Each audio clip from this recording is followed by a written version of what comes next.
सरस्वतीये नमः।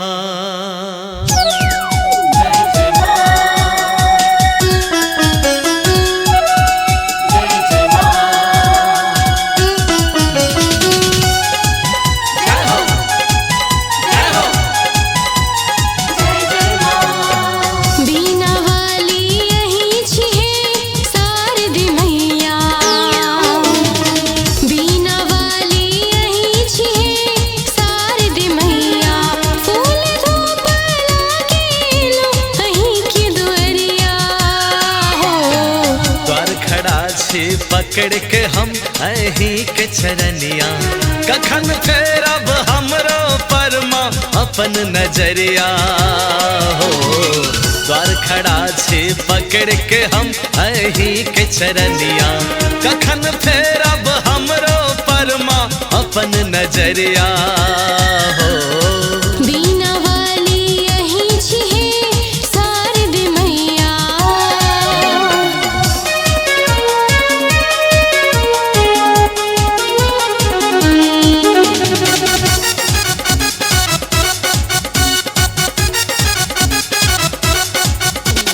विद्यादायिनी कमल आसनी अहि छी हंस सवारनी। विद्यादायिनी कमल आसनी अहि छी हंस सवारनी। असहाय पे सहाय रहै छी, सबके कंठ विराजै छी। अशिक्षित के शिक्षित का के विकसित मैया करे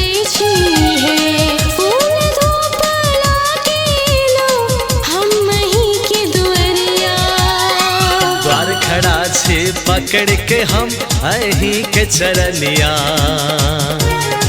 कखन फेर अब हमरो परमा अपन नजरिया हो।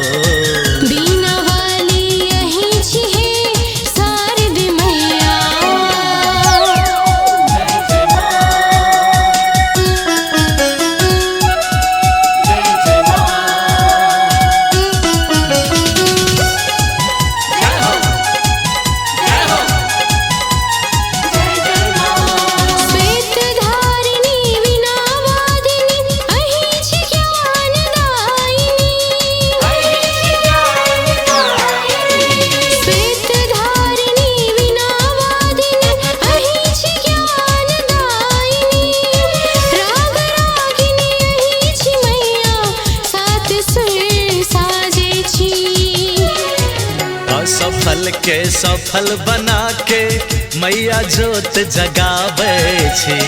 भागवत शिवम कहे या मैया कियन भाग जगावे छी। द्वार खड़ा छी पकड़ के हम अही के चरनिया, कखन फेर अब हमरो परमा अपन नजरिया हो।